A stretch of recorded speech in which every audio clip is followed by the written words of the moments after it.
Comme ça, vous venez d'arriver dans la région. Comme vous voyez, ça s'entend pas que je suis d'ici.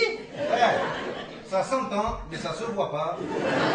Vous y comprenez. Et 3 ans après, fallait qu'on débarrasse le clocher, non? Chaque fois, c'est la même histoire. Algérie. Vous n'en aurez jamais fini, non? C'est ainsi, ça me pèse. Ben moi aussi, tu vois, ça me pèse. Mais ça s'inverse. Les boules, elles me remontent. Camus s'est jamais tu. Il a dit, il a écrit, et on l'a pas écouté. Il s'est tu. S'il s'est tu, c'est qu'il s'est tué. Et s'il était resté en vie... L'horreur lui aurait crevé les yeux. Il aurait pris le parti de la France. Celui des pieds noirs qu'il était, algérien jusqu'au bout des ongles. Mais tu rêves.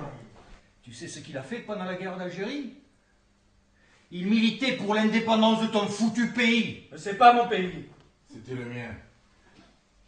Tu vois, Yaya, il me suffit de fermer les yeux et j'y suis dans la maison qu'on habitait. J'étais petit, mais c'est les odeurs le plus qui me reviennent.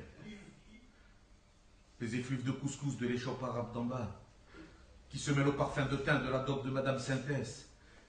Et tout ça montait, se mélangeait à la friture des beignets de ma mère.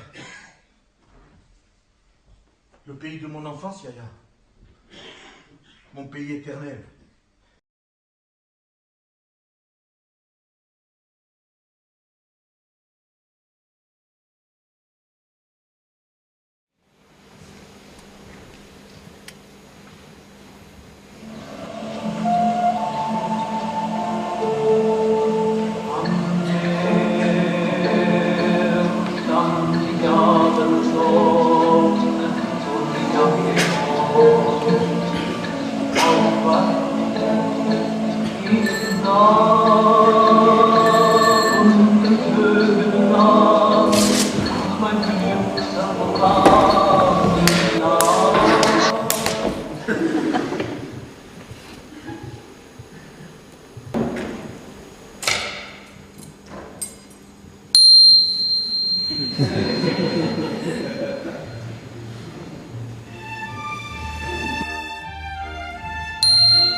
Simplement demande, le plus sincèrement, d'homme à homme, les yeux dans les yeux.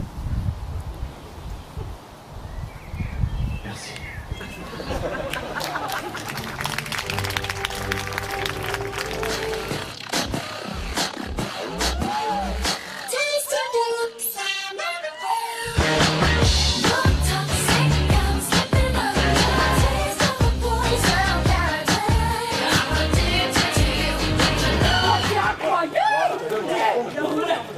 Jean-Christian! Il est là!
I have something I have to tell you. But I can't.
Pouvoir encore rêver, une balade dans les bois, un bout de jardin, des boutons d'or. Les gens pensent que j'ai fait ma vie. Aujourd'hui, j'ai plus de temps et moins de temps en même temps. Je déteste les résidences secondaires, les caravanes et les vacances des autres.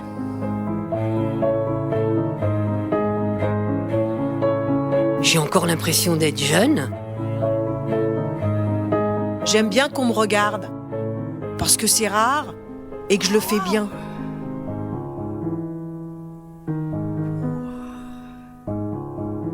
Quand j'étais petit, je voulais pas grandir. Maintenant, j'ai changé d'avis. Avant, je pensais que les adultes savaient tout. Maintenant, je pense que les enfants savent l'essentiel.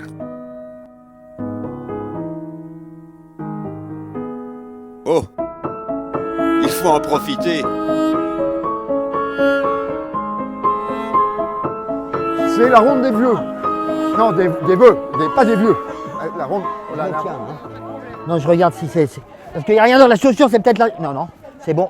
Tenez, tirez, tirez. Tirez fort. Noël, j'ai une vache en bois à bascule.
Monsieur Goetz, on fait rentrer le public. Monsieur Goetz, on fait rentrer le public.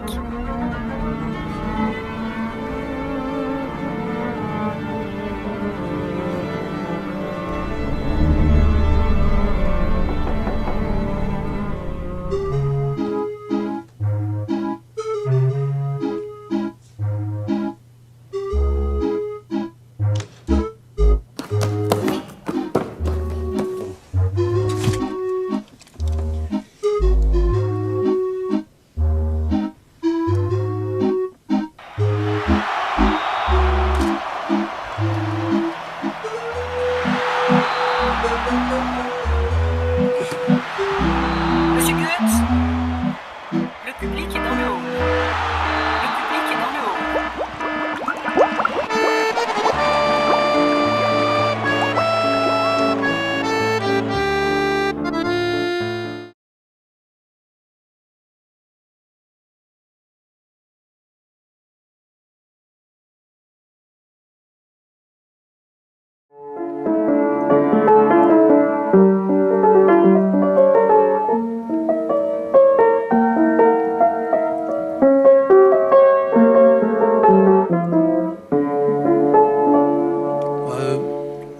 J'ai arrêté de vouloir être aventurier vers les 8 ans, en fait, à cause de Rahan.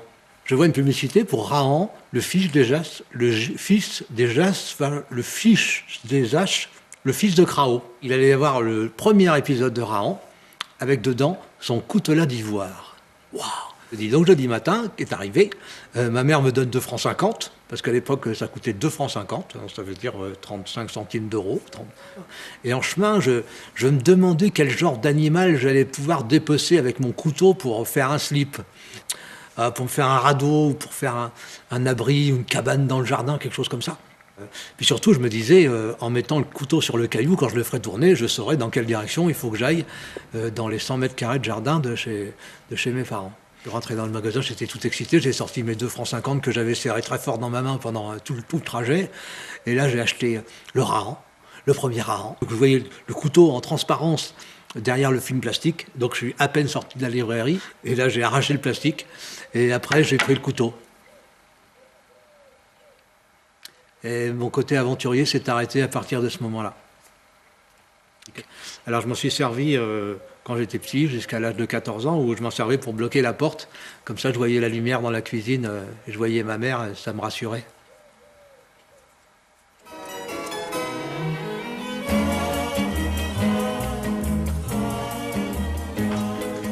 On peut vivre sans richesse, presque sans le sou. Des seigneurs et des princesses, il n'y en a plus beaucoup.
Je préfère prendre 2 minutes, hein, puis parce que à la fin, vous allez me dire, ben, j'ai pas compris la fin. Ben oui.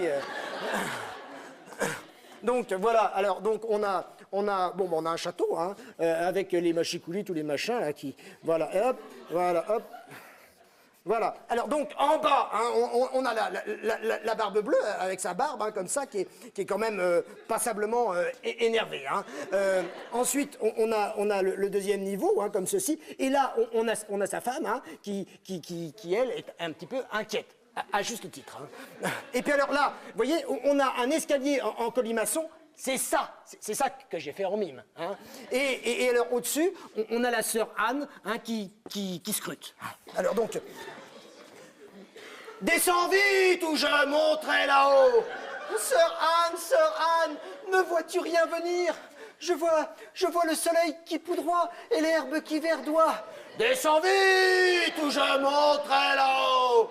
Oh, sœur Anne, ne vois-tu rien venir?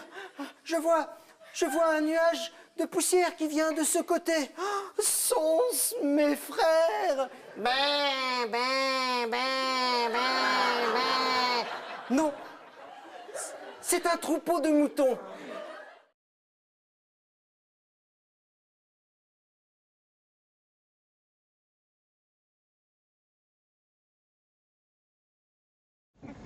Alors je vous le dis franchement, je ne sais pas si vous l'avez remarqué, mais derrière moi il y a un bâtiment. Un bâtiment de plusieurs tonnes de haut.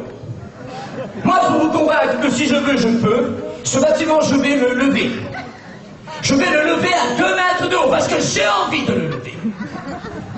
Je vais le lever à 2 mètres de haut, je vais le faire pivoter un coup à gauche, un coup à droite et le remettre à l'endroit exact. Où il était en arrivant. C'est pas facile, hein, d'expliquer comme ça en quelques mots ce qu'est la foire. Simplement, ce qu'on peut dire, c'est que c'est à la fois un mélange de foi et un mélange de force, et qui va se résumer à une volonté de changer les choses.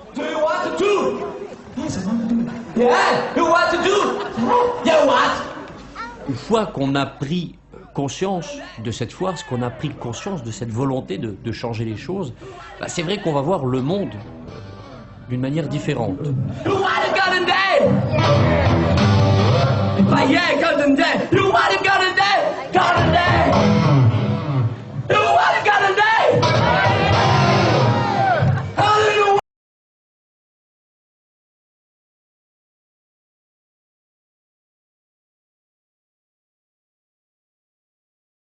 Si l'on part du principe que ceci est œuvre et ceci hors d'œuvre, l'exposition de mes machins et mes machines peut peut-être vous intéresser. En effet, s'il y a des peintres du dimanche, moi je me considère plus comme une espèce de plasticienne de tous les jours. Le quotidien m'inspire, et je le prouve. Avec un entonnoir, tout ce qu'il y a de plus simple, un entonnoir, bon jusque là c'est pas très compliqué, un hachoir manuel à oignon, et un oignon. Voici, messieurs, dames, la première bombe lacrymogène du pauvre.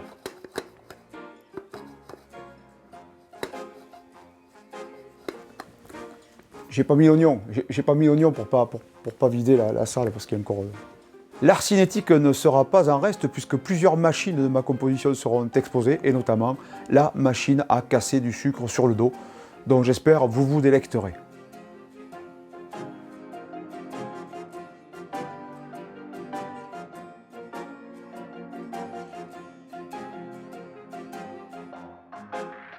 Installation, sculpture, petite invention, tableau, comme cette toile à l'acrylique que j'ai intitulée « Nature morte ». Donc en résumé, pas moins d'une quarantaine de machins et machines exposées tout le mois de mai à l'espace Michel Simon de Noisy-le-Grand. Notez sur vos tablettes qu'il y aura des visites guidées les 24 et 25 mai. Donc au plaisir de vous y croiser.